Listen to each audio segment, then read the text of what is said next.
The Song of an Earthwalker. If I were a tree, I would communicate with my non-verbal roots, sharing tree words with my community. We would protect little ones, bring sunlight to those in the shade, and watch over the forest to guard against harm.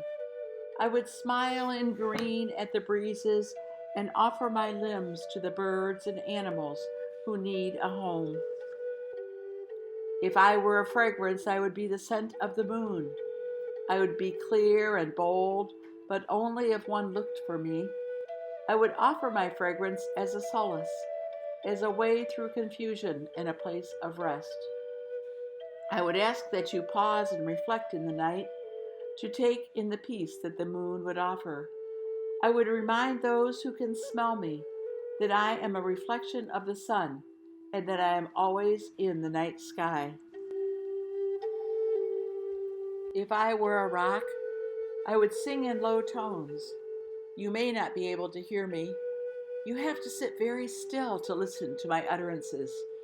But if you do sit quietly, beyond the frequencies of your mind chatter, you will hear me talk about the long lengths of time that have endured.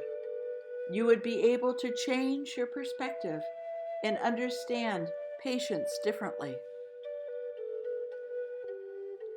You would lose the impatience that you experience and understand just a bit what it took to become who I am today.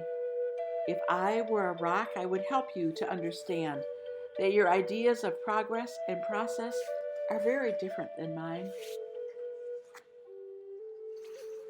If I were the wind, I would watch from above. I would weep for the way that my earth is trodden down. I would howl out about the ignorance and concrete and the greed. I would ask the rains to help cry out in expression and hope that the humans hear. But they may not hear me. They may continue on in their ways.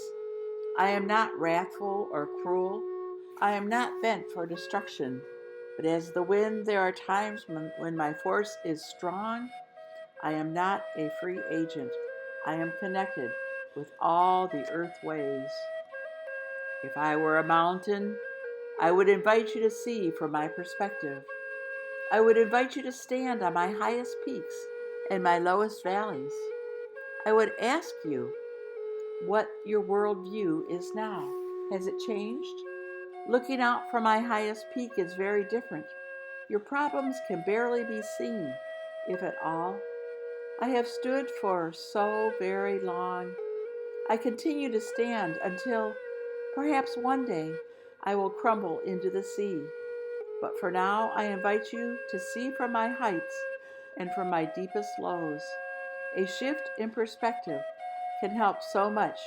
It can change how you see and feel and what you do about your life. If I were the words on a page, I would leap off the page and become real. I would embed myself into your heart and repeat over and over again, you are loved, you are loved, you are loved.